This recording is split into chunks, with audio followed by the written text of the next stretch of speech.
ஆன்மீக அன்பர்கள் அனைவருக்கும் வணக்கம். நாம் இன்று பார்க்க இருக்க போகிற தலைப்பு இந்த வார சிறப்புகள். முதலில் நாம் பார்க்க இருப்பது பிரதோஷம். வருகின்ற 29/4/2026 புதன்கிழமை திரியோதசி திதி இரவு 7:52 வரை உள்ளது.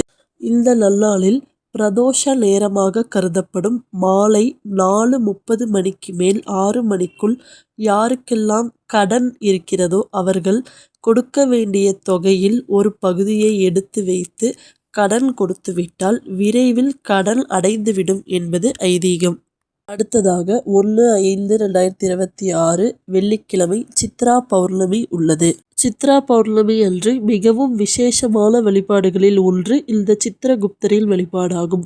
நம் வாழ்நாளில் இதுவரை நாம் அனைவரும் செய்த பாவங்களை கழிக்கும் வகையில் சித்திரகுப்தரின் வழிபாடு செய்வதன் மூலம் நமக்கு நன்மைகள் அனைத்தும் கிடைக்கும் என்பது ஐதீகமாக கருதப்படுகிறது. அடுத்ததாக ஆபரேஷன் செய்து குழந்தை பெற